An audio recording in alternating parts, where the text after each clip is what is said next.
There's a moment in history that doesn't just tell a story, but it raises a question. Because one day, a ruler walked into a sacred place, and what happened inside those walls, would lead to one of the most defining conflicts of its time. Not because of a sudden act, but because of everything that came before it, So the question isn't just what happened in Jerusalem, it's this: what led him there? And why did that moment change everything? This isn't just history, this is a case. And what happened here changed everything. Antiochus IV ruled the Seleucid Empire from 175 to 164 BCE.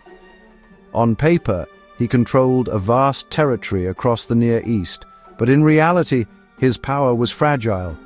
Rivalries threatened his rule, revolts were always possible, and maintaining control came at a cost.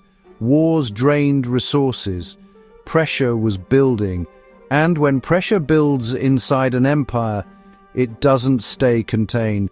Judea was one of the regions under his control, but it wasn't like the others, because the people there held tightly to their identity, their laws, their customs, their temple in Jerusalem, and that temple was more than a building.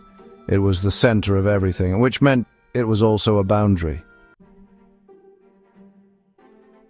From Antiochus' perspective, unity meant stability, and stability required control.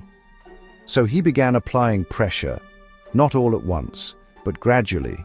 Leadership in Judea began to shift. Jason, a high priest in Jerusalem, started aligning with Greek culture. And over time, Hellenistic influence began to grow. But not everyone accepted it, because to many, this wasn't change, it was loss.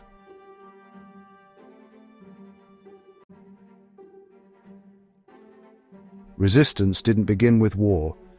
It began quietly.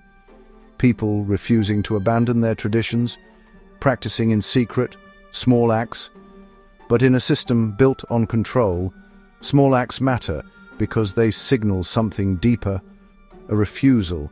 And for a ruler trying to hold an empire together, that's where problems begin. So Antiochus escalated. In 168 BCE, after being forced to withdraw from Egypt by Roman intervention, his authority had been challenged. And when he returned, he needed to reassert control. That pressure fell on Judea. Then came the moment. In 167 BCE, decrees were issued, Jewish practices were banned, the Sabbath, the laws, the traditions that defined them, and then the temple, the most sacred place in Jerusalem, was altered, defiled. An altar for Greek worship was set up inside it. For the people, this wasn't policy. It was a violation. A line crossed. What followed wasn't quiet.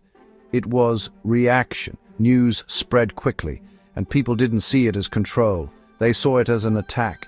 Resistance began to organize. Leaders emerged. Among them, a priest named Maccabeus. He refused to comply, and when forced, he acted, and that act sparked something larger. The revolt had begun, led later by Judas Maccabeus. It grew into a fight for survival, not expansion. Survival, a smaller force against a powerful empire, but driven by something stronger.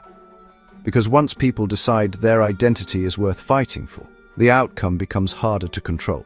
Antiochus IV is remembered today not for what he built, but for what he tried to control.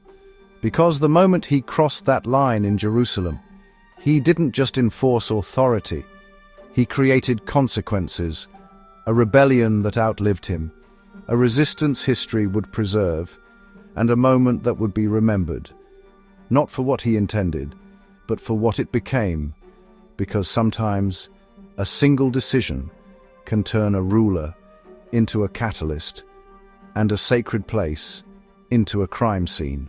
And sometimes what looks like history is something else entirely.